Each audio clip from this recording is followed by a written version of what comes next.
sobre esta reforma electoral. Es una reforma que evidentemente sí busca adelgazar al Instituto Nacional Electoral, pero también trastoca pues derechos de los ciudadanos. Le quiero poner solamente dos ejemplos.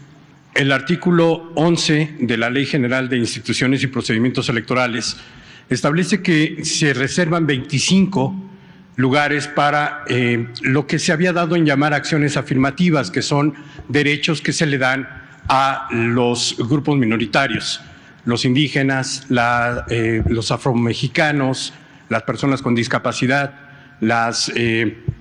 y entre estos se incluye ahora a los jóvenes, o sea, se les cierran los espacios a los jóvenes y se reduce para los partidos políticos, ya no tienen la obligación de darle estos lugares a estas comunidades minoritarias.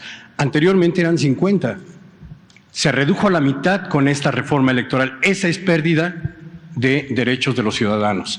Y usted hablaba de que hay fideicomisos oscuros en el Instituto Nacional Electoral. También los hay en los partidos políticos.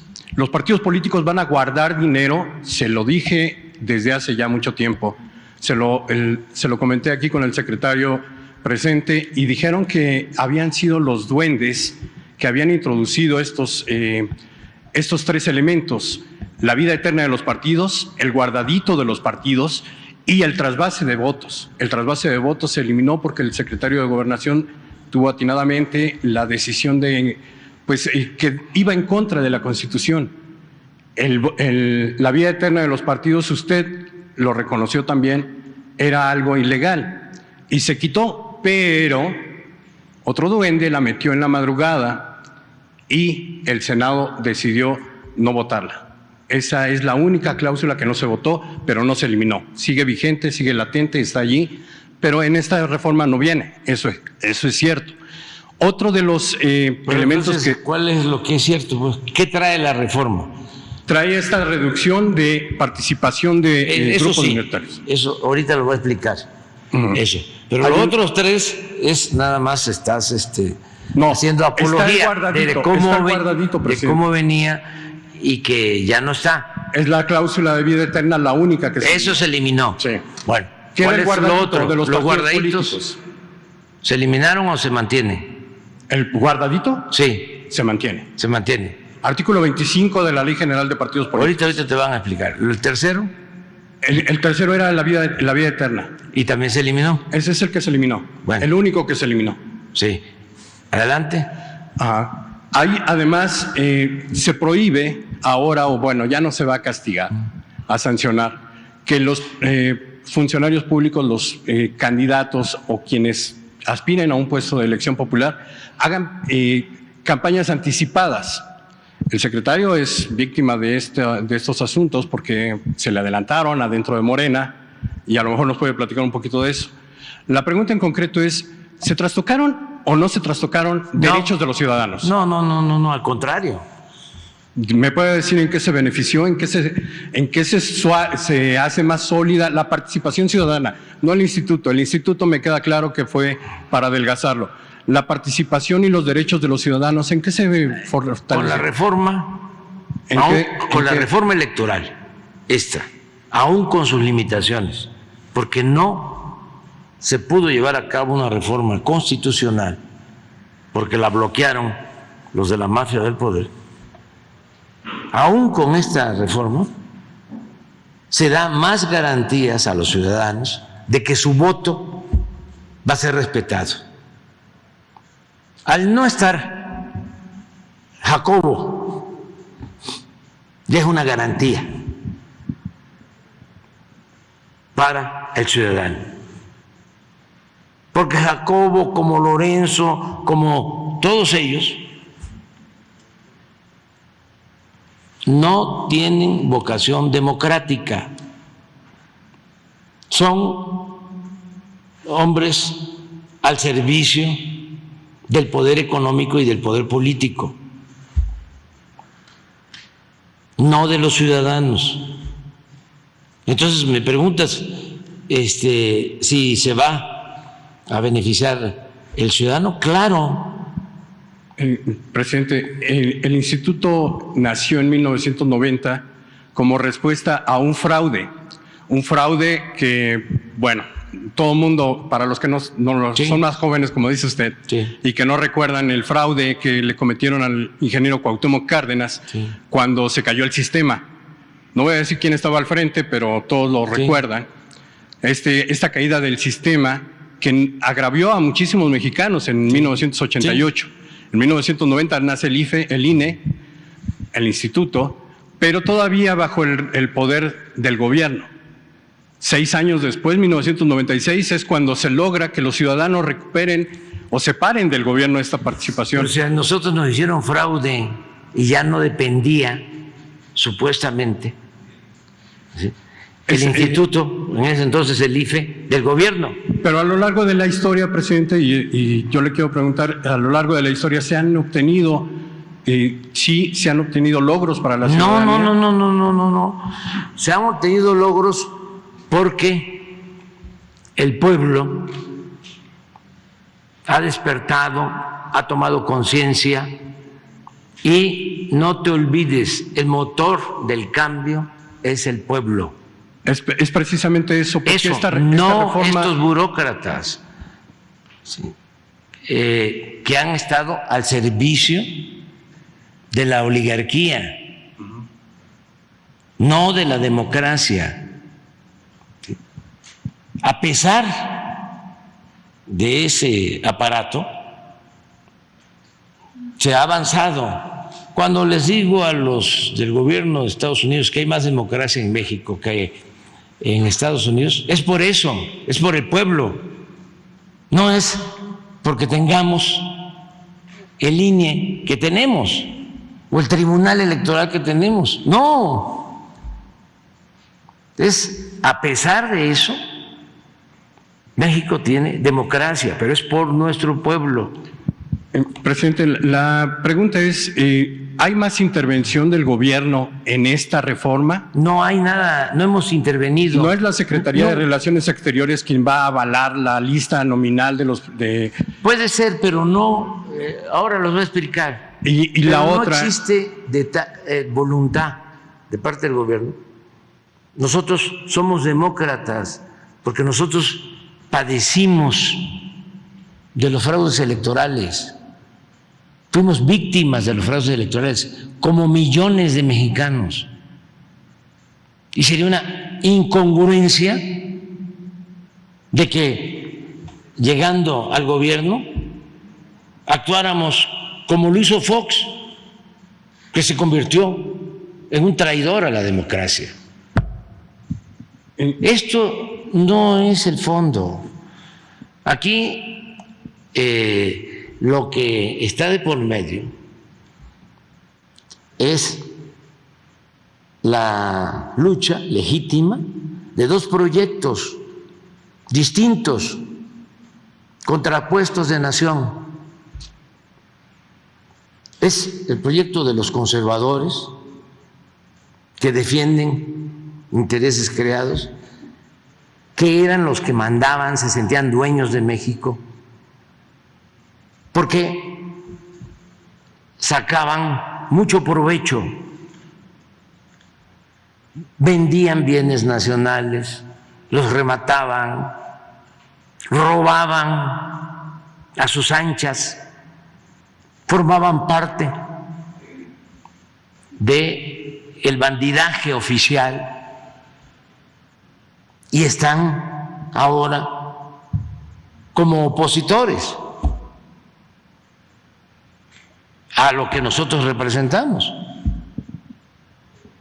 Entonces, esta reforma no significa afectar en nada a los ciudadanos, a la democracia, nada. Pero, sin embargo, sí, lo han usado de bandera y con el apoyo de los medios de información, porque ese es el otro problema que tiene el país. La mayoría de los medios está al servicio de las mafias del poder. La mayoría de los medios o está vendido, o está alquilado, o son propiedad de los oligarcas. La mayoría, que es una vergüenza. Nunca se habían expuesto tanto, nunca habían mostrado tanto el cobre como ahora. Bueno, el antecedente ya lo hemos dicho, fue lo que le hicieron al presidente Madero, los medios de información, ¿sí?, con honrosas excepciones, pero así están todos, los periódicos, la radio, las televisoras, todos. Afortunadamente, como existe este diálogo circular, esta rueda de prensa, y además porque la gente pues está muy atenta, muy informada, y la verdad se abre paso y llega hasta el último rincón del país. Por eso podemos resistir, porque es increíble. ¿Qué está saliendo ahora? El Instituto de Ciencias Jurídicas de la UNAM, la Asociación de Jueces, toda la intelectualidad orgánica, la mayoría de los medios de información, todos. No hay en la llamada clase política o sociedad política quien pueda actuar con objetividad, con profesionalismo, de manera plural, equilibrada. No, es todos en contra. Presidente, lo que le estoy señalando no es que esté en contra de su reforma, lo que estoy señalando es que claro hay, que sí, estás en contra. Hay pérdida de... Por eso estás en contra, porque estás sosteniendo de que se pierde, ¿sí?, derechos, se pierden derechos de los ciudadanos, y no es así. Y además hay una intromisión. Pero se gana muchísimo. Hay un posicionamiento más del gobierno que se había retirado ya de las actividades electorales, ya no tenían dependencia con el gobierno. Hoy, por ejemplo, los módulos de atención ciudadana van a estar dentro de oficinas gubernamentales. No, va a estar. Es una propuesta que se plantea. Está en la ley, ¿eh? No es una propuesta. Sí. No. Si fuera una propuesta no estaría en la ley. Sí, está en la ley, es una propuesta. Sí, es una propuesta. Hoy lo estaban comentando de que las casillas electorales, bueno, que siempre se ponen en las escuelas y todo, pero sí, si eso se considera, ¿sí?, que no debe de hacerse, se modifica. Presidente, se lo pregunto, ¿se consideraría esto? ¿Se debe hacer así? Sí, en las escuelas. Fuera de edificios gubernamentales. Sí, también. Eso no es ningún problema. O sea, todo esto es un pretexto, ¿sí?, para atacarnos. No. Sí, la mayor parte de las cosas. En el tiempo que yo llevo aquí, no hemos participado en la organización de las elecciones, ni hemos promovido fraudes electorales. A ver, ¿No hubo fraudes en el sexenio pasado?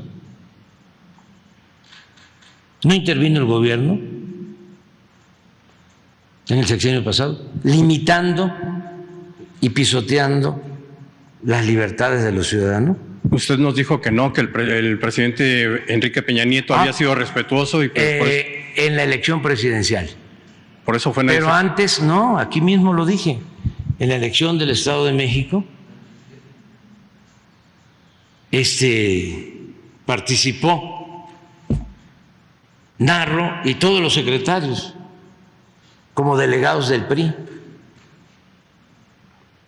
En la elección del 17. ¿A qué me refiero cuando le reconozco al presidente Peña de que no se metió en la elección presidencial? Es que Fox, ya lo vimos, hasta se ufana de haber participado en el fraude. Fox desplegó todo el gobierno y su consigna era que por ningún motivo, bueno, él mismo lo expresa, que yo era un peligro para México, que por ningún motivo iba yo a ser presidente. Pero no solo fue eso, operaron. También mandó a los secretarios. Acuérdense de que el secretario de Comunicaciones y Transporte en ese entonces, de Fox, uno que decía Pedro Cerizola, después del fraude, habla por teléfono y está grabado, a ver si no lo consiguen por ahí, con el gobernador de Tamaulipas, y le agradece y le dice, oye, hasta te excediste, y ja, ja, ja, ja. Y la maestra del Bester Gordillo, hablándole también, diciendo ya son las 12 del día, cuando estaba la elección. Hay que actuar. Ni modo que a las 12 del día fueran a buscar a los votantes. No, era para que a partir de entonces empezaran a rellenar las urnas y a falsificar las actas. Entonces, el presidente Peña, aunque lo van a ver Claudio y todos estos, para decirle, hay que unirnos, que se baje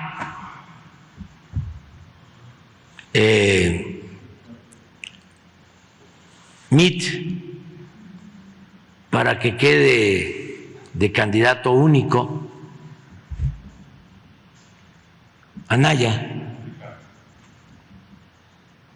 Y dice, no. Y luego en la desesperación vuelven a verlo. Esto para los jóvenes, ¿no? Y les dice, le vuelven a proponer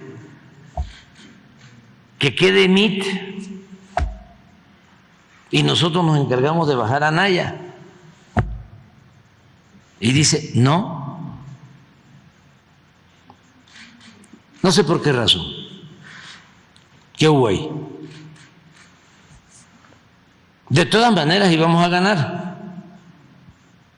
pero íbamos a ganar con menos margen, no con el 51%, 52%, 30 millones de votos, 31 millones de votos, porque se iban a unir. Lo que hicieron después,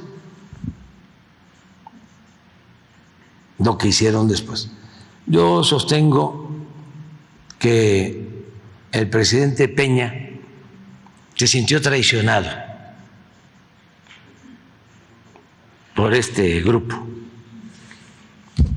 porque creo que les dio todo y luego se le voltearon y lo convirtieron al presidente Peña durante un tiempo en el payaso de las cachetadas.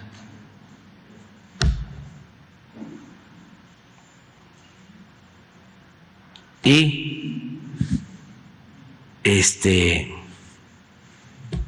pues llegó a conocerlos bien.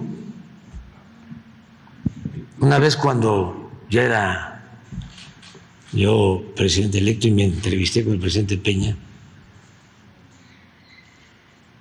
que me contó algo acerca de esas traiciones, me quedé con la duda, ¿no? Si le preguntaba yo a quiénes se refería, quiénes eran los traidores, porque independientemente de que iba yo a ser presidente, que soy presidente, mi otra pasión, además de servir al pueblo y del béisbol, es la historia. Entonces, ya después que nos volvemos a reunir, sí le pregunté. Entonces,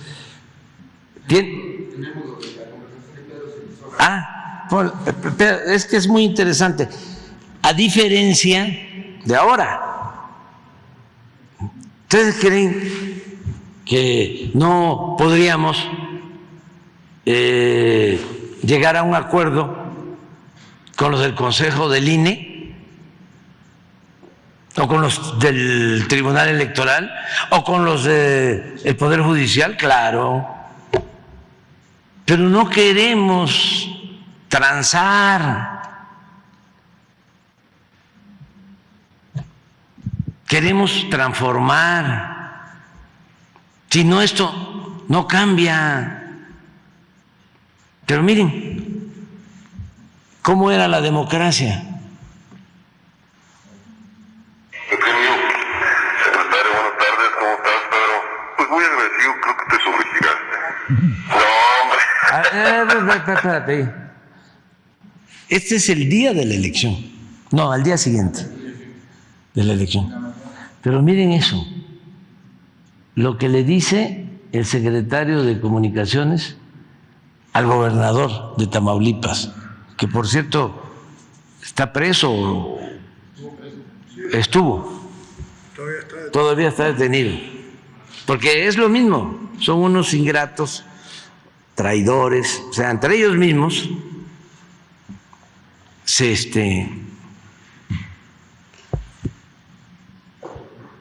traicionan. Este gobernador les ayudó en el fraude en el 2006.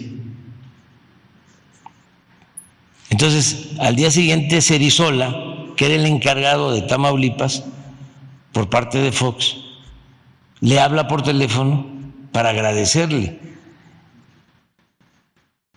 Y miren el texto, le dice: gobernador, secretario, sí, secretario, buenas tardes. ¿Cómo estás, Pedro?, le dice el gobernador.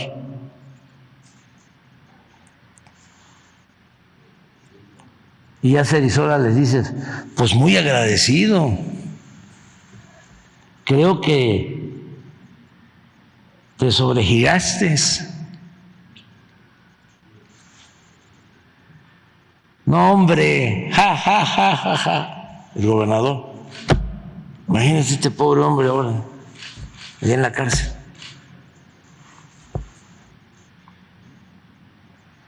Con mucho gusto y mucho aprecio, Cerizola. El gobernador: no, me da mucho gusto, lo hago con mucho afecto y además nos has ayudado bastante. Porque al ir un secretario a una elección, pues llevaban, ¿no?, morrales, maletas, baúles, costales llenos de dinero.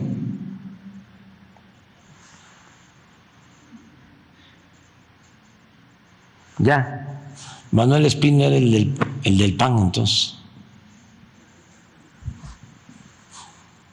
Pero esa era la democracia que había. Entonces, a ver lo del Instituto de Jurídica, si protestaron. ¿No tienes el de la maestra? Búscalo. Presidente, entonces, esta